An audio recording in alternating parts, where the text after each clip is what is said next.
A lot of the times we are eager to show up for other people. We do our very best when other people need us. And imagine if you had that same energy towards yourself.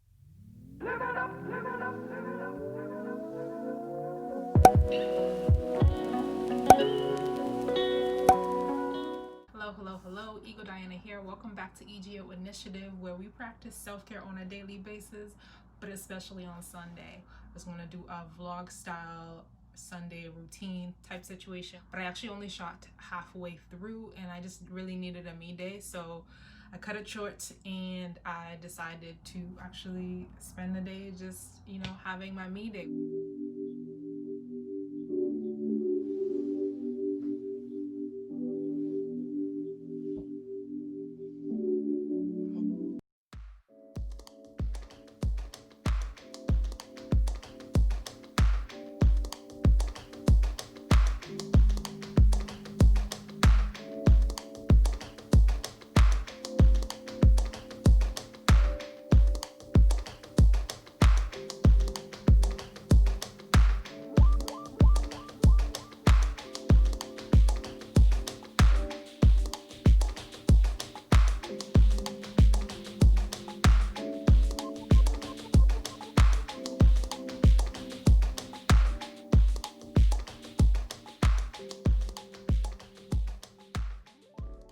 Good morning.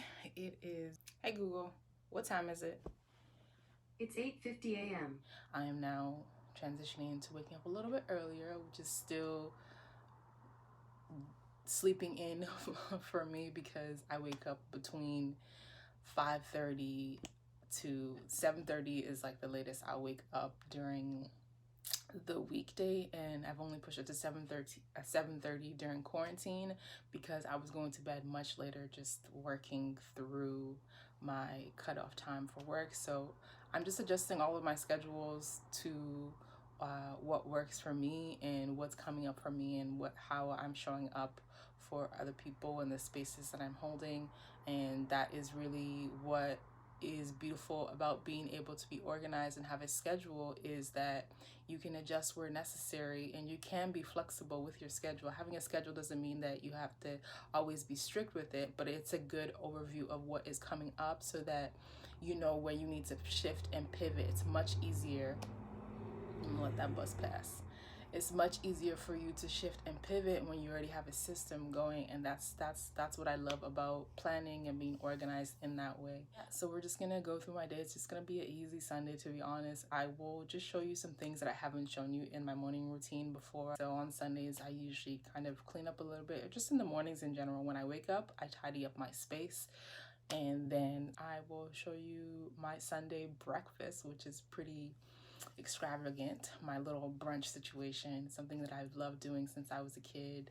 I used to do that for my family, and so now I have continued on that tradition for myself, where I make myself an elaborate breakfast on Sundays. So y'all get to see me do that after I clean up that mess and my desk situation over there.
breakfast is done. Right, and I can't hold a microphone. How my family survive?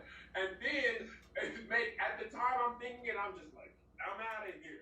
What if Y'all, this was probably one of the best things I have ever made, and I thoroughly enjoyed it. So good. As I've mentioned in previous videos, I like to practice what I preach. Just because I'm always speaking on things regarding self-care and I'm a wellness consultant professionally doesn't mean that I don't have those quote-unquote bad days or rough times. I was experiencing some of the emotions that some people might have been feeling in the past few weeks, and on top of me showing up and doing what I said I was gonna do and supporting communities and prioritizing my mental health, my wellness, and all of that, I needed a me day. And so I did just that. I took the day off, and of course I started actually with the intention of vlogging my entire day, and then halfway through I decided that, you know, I was going to focus on me day. Is really when I focus solely on pouring back and filling my cup up, because a lot of the times we are eager to show up for other people. We do our very best when other people need us. And imagine if you had that same energy towards yourself. I still facilitated workshops. I had already planned for it to begin with. Before and after that, I did things that were refilling my energy, and I just had a really chill day. I made myself breakfast. I woke up at the time I wanted to wake up. I stretched. I took a bath. All of those things just is all encompassing in terms of like, what do I need right now to fill me up? Speaking of which, I'm gonna touch on those tips that I shared with you all 2 Wellness Wednesday chats ago. Tips to help you manage stress and maintain your peace in times of adversity. I wasn't necessarily extremely stressed or going through adversity. I was just tired. I had a lot on my plate that week. I wasn't as active as I usually am. I have been training for a 10K over the last few months, but I didn't run at all last week because I am nursing a sprained ankle and I'm still working and still on my feet. And so I really took last week to take a break from that and not to overexert my ankle. But in turn, my body's kind of like, sis, we're not usually this stagnant or in one place at a time. And so it was taking a toll on my body, and I wasn't able to perform at the capacity that I'm usually at. I knew that it was time to focus more on increasing my capacity and refilling my energy and resting in those systems and routines that I already had in place. I'm going to recap the tips a little bit from what I shared in the video, and if you haven't watched the video, it's going to be linked in the description box, but also I'm going to tag it somewhere up here as well. So the first tip was to decide how you want to feel. I was feeling overwhelmed, and I decided I don't want to feel overwhelmed no more. I decided that I wanted to feel relaxed and at ease as per usual. The next tip was to focus on things that cultivate those feelings. So what made me feel relaxed and what made me feel at ease was waking up without having any schedule planned. Typically, I feel at ease when I have a schedule, but because I wanted to make sure that I wasn't overexerting myself, so I didn't need a schedule. I did wake up a little bit earlier than I wake up on typical Sundays, but it's because of me planning ahead of time because I want to change my routine as well. I did go to bed earlier, so I did get enough sleep in the end. I made myself breakfast, took a bath, I stretched. Even though I couldn't go out for a run, I still stretched. And so I was curating things to make me feel at ease and feel relaxed as well. And then the third thing was to pray on your feet, and that was really just me talking about making sure that you're not just someone who is praying or like asking for things and manifesting things by just saying them without actually doing the work. So making sure that you pray and then you do the work, you know. And then the final step was to focus on responding as opposed to reacting. So I wasn't freaking out over my sprained ankle. I wasn't freaking out because I was tired or didn't get enough things done. And I did some self-reflecting, yes, because that last time I ran, I knew my ankle was hurting, but I just wanted to push through, and that's the reason why. And I started working more, and I'm on my feet more, and so even that week of resting, I still was on my feet, and that's why my ankle was hurting, and that slowed down the rest of what was going on. And you see, it's kind of like I was self-reflecting throughout the whole process without just like reacting to things and freaking out. And so yeah, that is how I practiced what I preach and use some of my own tips on myself in my me day. And I hope that that served you. I hope it supported you today. And let me know in the comments if you ever do anything related to like me days, if you've ever tried that out, what that looks like for you, what it entails for you. And if not, what would an ideal me day look like for you? I would love to hear your thoughts on that in the comments. And of course, if you want to be part of the tribe, all you got to do is subscribe, pull up a seat, grab your water. Say your piece in the comments below, and I'll talk to y'all real soon. Peace and love.